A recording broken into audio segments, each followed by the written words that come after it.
Assalamualaikum, salam relasi, salam rahayu untuk kita semua. Kadang saya bertanya dalam hati, kenapa ya ada orang yang kalau kita lihat tampaknya baik, sopan, bahkan agamis. Tapi entah kenapa hati ini seperti tidak percaya. Batin kita menolak, ada yang gak pas, ada hawa yang tidak bisa dijelaskan. Senyumnya lebar tapi dingin, tatapannya ramah tapi terasa tajam, bicaranya manis tapi bikin kita resah. Dan semakin lama saya hidup, semakin sering saya bertemu dengan orang-orang seperti itu. Bungkusnya putih tapi isi batinnya keruh.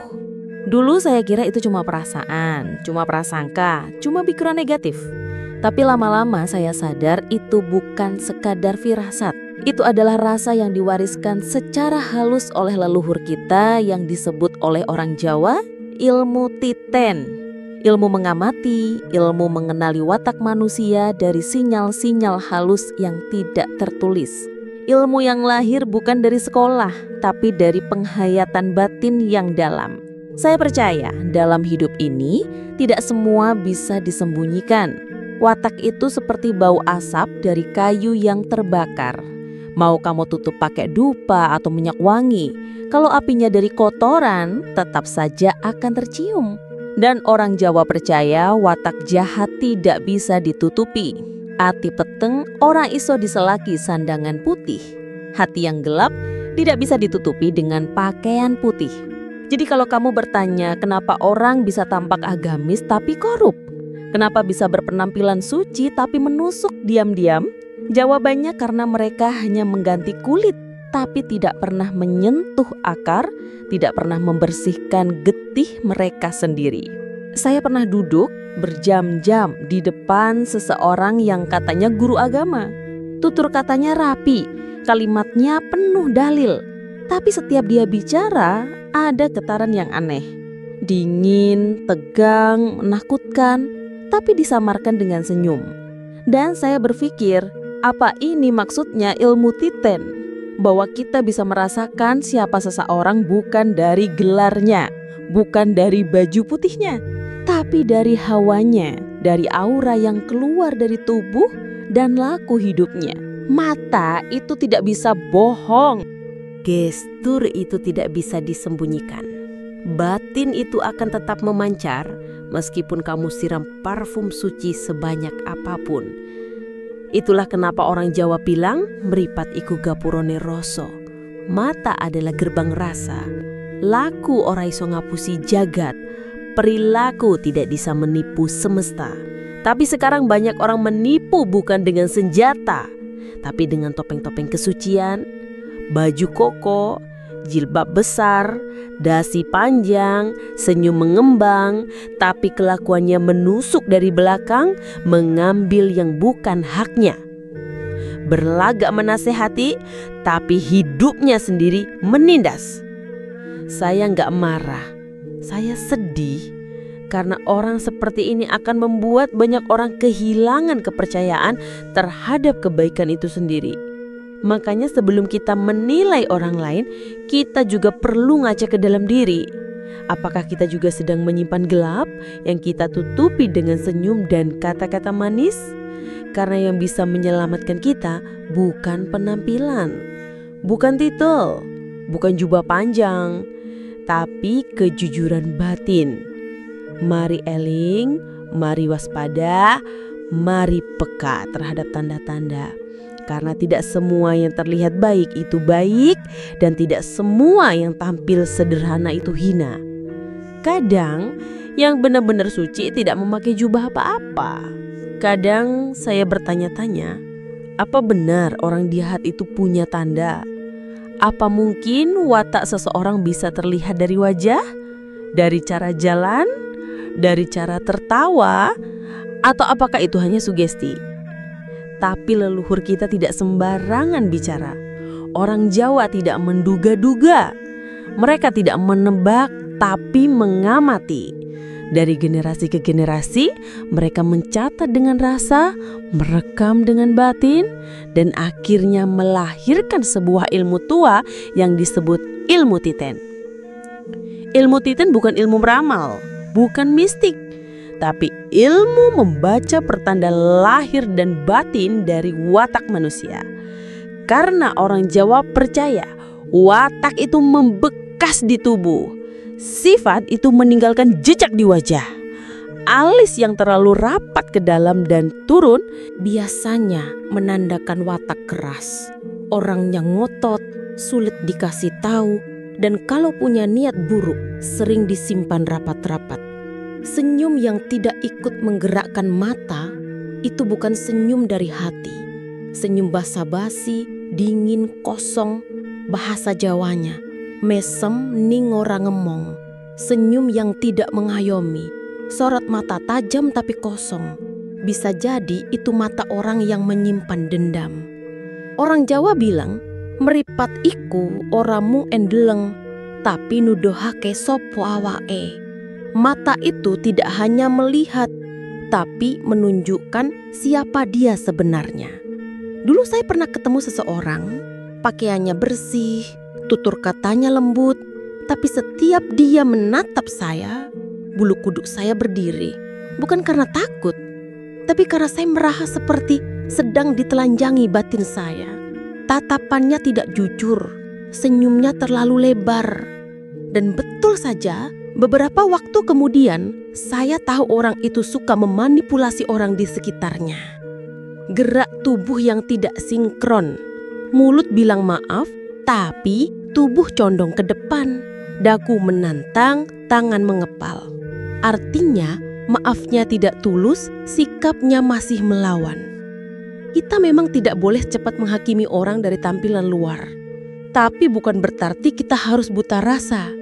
Karena rasa itu adalah alat paling jujur yang ditanamkan dalam diri manusia untuk menjaga kita dari bahaya, dari tipu daya.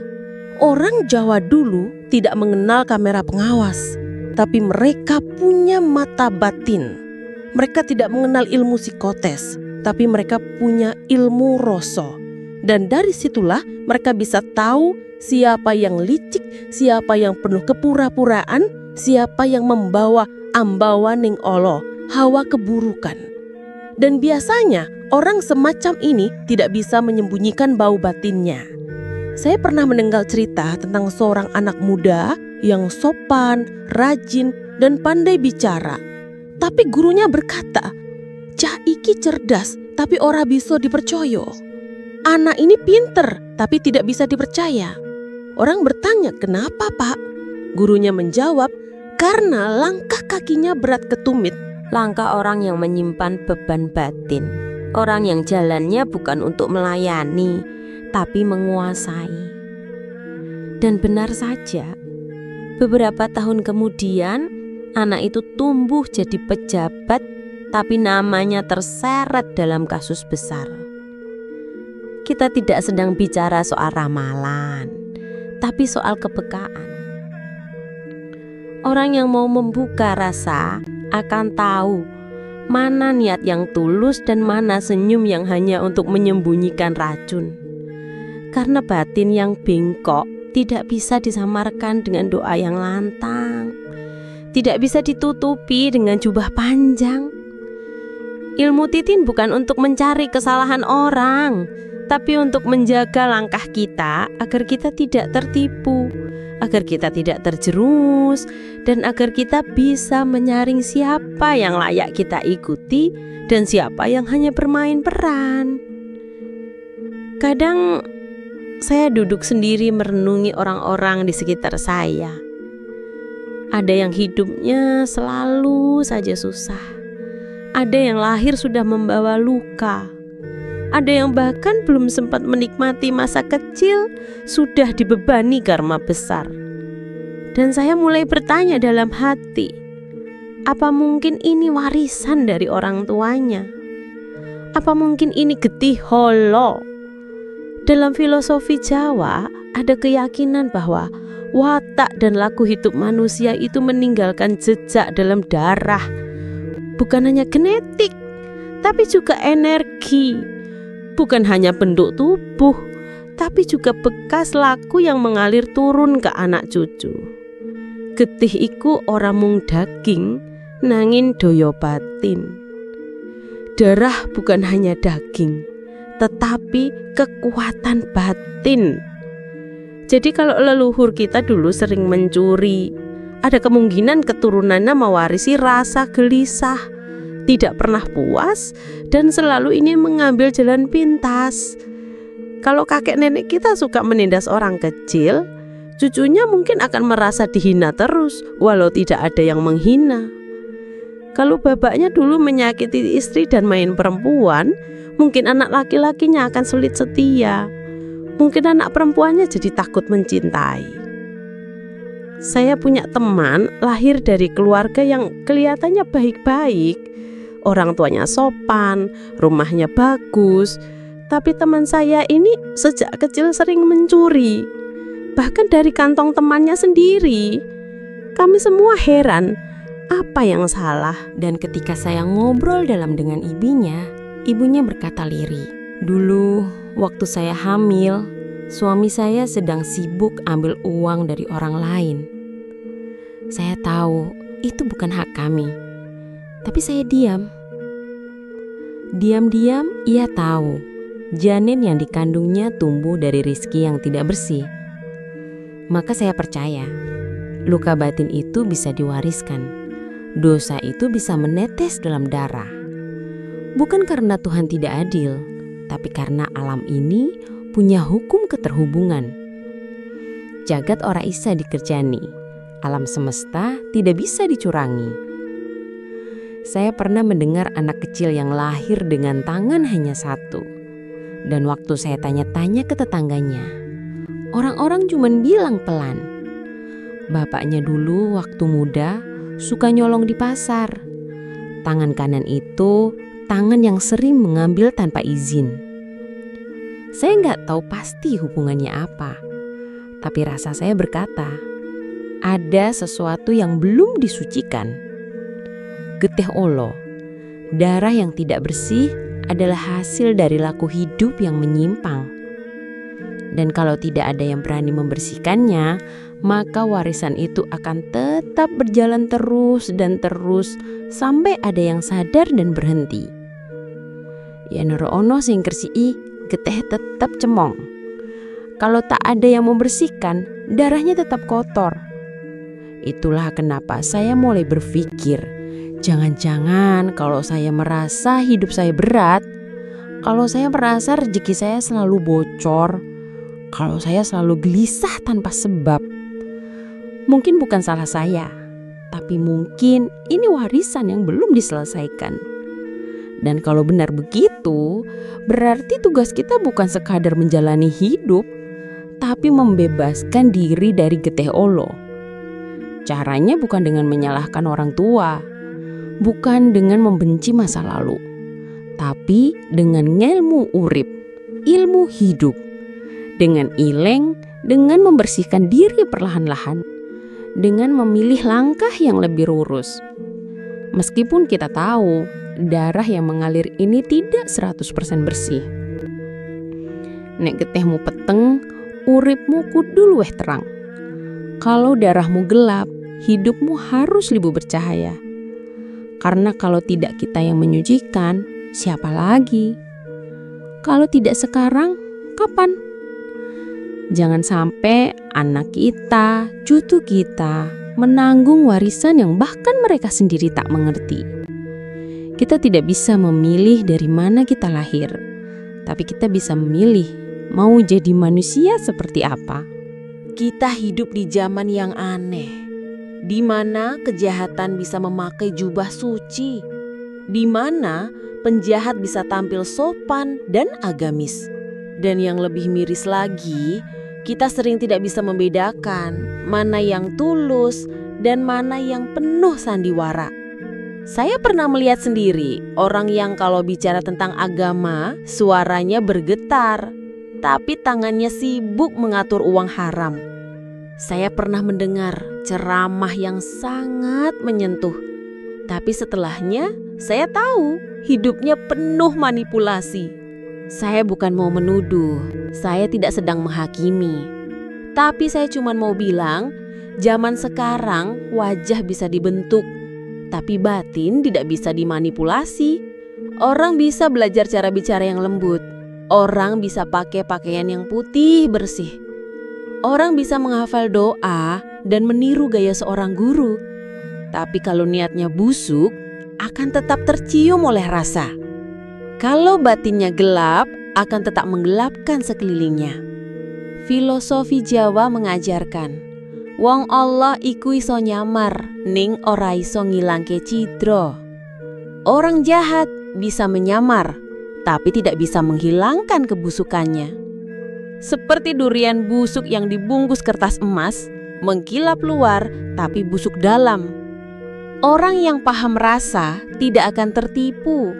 Saya pernah kenal seseorang, dia kelihatan baik sekali, rajin ibadah, kata-katanya lembut.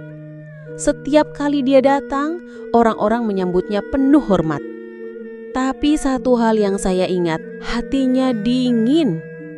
Dia mudah menyalahkan orang lain. Dia suka merendahkan secara halus. Dan yang paling parah, dia pandai membuat orang lain merasa bersalah, walau dia yang sebenarnya berbuat buruk. Lama-lama saya sadar topeng kesucian itu sering dipakai oleh orang yang ingin menutupi dosa-dosa lamanya. Bukan untuk bertobat, tapi untuk menyembunyikannya lebih dalam. Dalam falsafat Jawa ada istilah Kang Sinamun ing samubarang becik, yang tersembunyi dalam hal-hal yang kelihatannya baik. Orang semacam ini adalah orang yang tidak ingin berubah, tapi ingin dianggap sudah suci. Kita semua pernah berbuat salah dan tidak ada manusia yang benar-benar bersih. Tapi orang yang sungguh ingin berubah tidak akan sibuk membangun citra. Dia akan sibuk memperbaiki dirinya walau tanpa tepuk tangan. Saya jadi ingat pepatah tua, sing sejati iku ora butuh ditonton. Yang sejati itu tidak perlu ditampilkan. Kalau niat kita suci, maka suci itu akan memancar sendiri. Tidak perlu ditunjukkan dengan jubah, tidak perlu diumumkan dengan kata-kata. Makanya kalau kamu ingin mengenal seseorang, jangan hanya lihat penampilan. Lihat bagaimana dia memperlakukan yang lebih lemah. Lihat bagaimana dia bereaksi ketika dia kalah. Lihat bagaimana dia saat tidak ada yang menonton. Karena disitulah batin sejatinya akan keluar. Jangan mudah terpesona oleh yang sering tampil di depan. Jangan silau oleh yang pandai bicara soal surga. Karena seringkali mereka sedang membangun rumah megah di atas fondasi batin yang retak. Saya tahu tidak mudah membedakan mana yang asli dan mana yang palsu. Tapi kalau kamu mau belajar eleng, belajar rasa, maka kamu akan bisa melihat lebih jernih. Bukan dengan mata, tapi dengan batin. Dan dari situlah kamu bisa memilih siapa yang pantas kamu dekati dan siapa yang pantas kamu doakan agar benar-benar kembali ke cahaya. Kadang saya duduk sendiri dan merenung dalam keheningan. Kenapa hidup saya terasa berat? Kenapa saya selalu dikelilingi orang-orang yang menusuk dari belakang? Kenapa saya berjuang keras tapi hasilnya seperti tidak sebanding? Lalu batin saya bertanya, apa ini ujian atau ini warisan? Apa ini karma saya? Atau ini beban dari leluhur saya? Dan disinilah saya belajar satu hal penting. Rantai getih Allah bisa diputus, tapi harus dengan keberanian besar. Bukan keberanian untuk berkelahi, tapi keberanian untuk menyepi. Melihat ke dalam dan berkata pada diri sendiri, saya tidak akan mengulang yang lama. Saya tidak akan mewariskan luka yang sama. Kalau bapakmu suka menyakiti ibumu, maka kamu harus jadi lelaki yang menjaga istrimu. Kalau ibumu dulu membesarkanmu dengan kemarahan, maka kamu harus membesarkan anakmu dengan kelembutan. Kalau keluargamu terbiasa mengambil yang bukan haknya, maka kamu harus belajar hidup cukup dengan yang halal. Kalau dulu mereka bertahan dengan kebohongan, maka sekarang kamu harus berdiri di atas kejujuran. Itulah yang disebut orang Jawa dengan ngilmu urip. Ilmu tentang bagaimana manusia hidup, bukan hanya untuk hari ini, tapi untuk menyembuhkan 7 turunan ke depan. Sing peteng kudu ana sing madangi. Yang gelap harus ada yang berani menerangi. Sing cemung kudu ana sing ngresiki. Yang kotor harus ada yang membersihkan. Saya tahu ini jalan yang berat, karena membersihkan batin itu lebih sulit daripada membersihkan tubuh. Karena yang kita bersihkan bukan hanya diri kita sendiri, tapi bayang-bayang gelap dari masa lalu keluarga kita. Kadang kamu akan menangus sendirian. Kadang kamu akan merasa, kenapa harus saya? Kadang kamu ingin menyerah dan ikut saja arus kebusukan yang sudah biasa. Tapi justru disitulah jalan spiritual dimulai.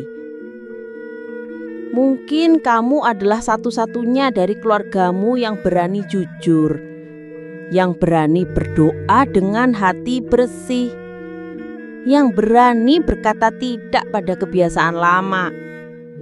Dan kalau kamu berhasil, maka kamu akan menyelamatkan banyak jiwa.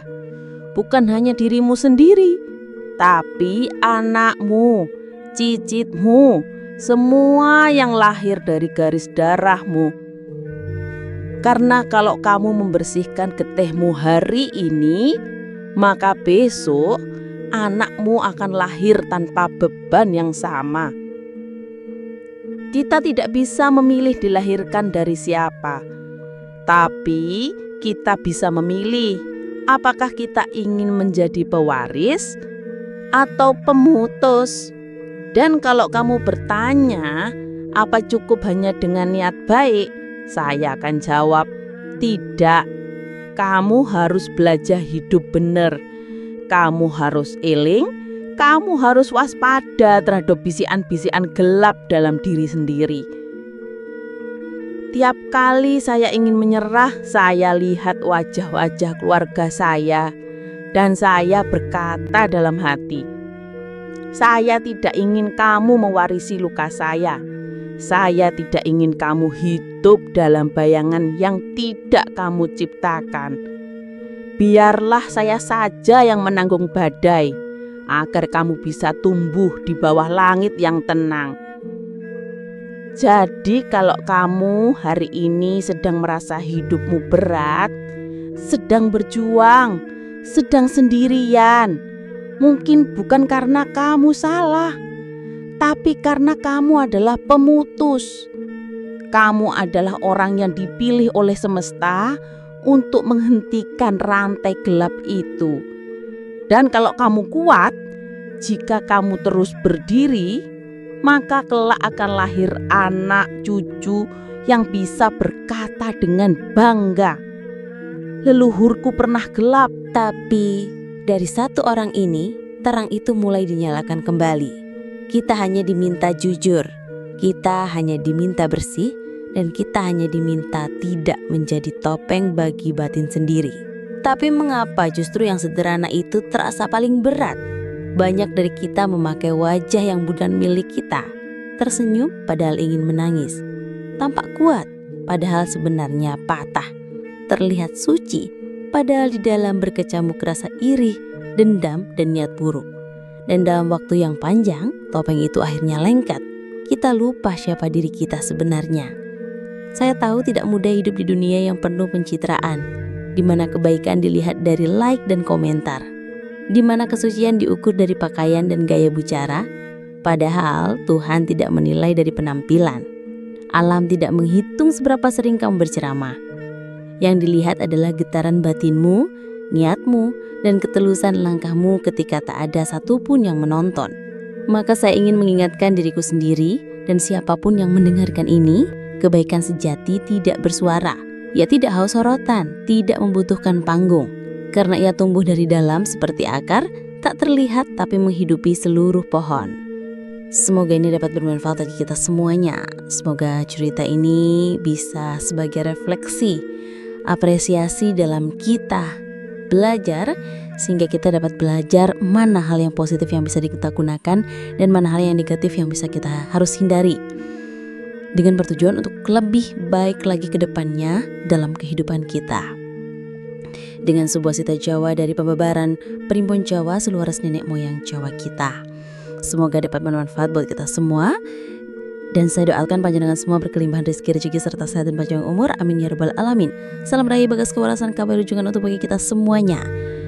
Akhirul wassalamu billahi taufiq wal hidayah. Wassalamualaikum warahmatullahi wabarakatuh. Nger, kowe anak putuku kabeh, ayo sinau babagan Primbon Jawa neng channel Hendri Kim Yong iki. Bener Nger, ben uripmu kabeh bisa temoto, tentrem, ayem. Nek do pengen sinau weton Primbon Jawa langsung wae nek channel YouTube Hendri Kim Yong. Bener, aja nganti lali di subscribe, like, komen, dan share. Ya.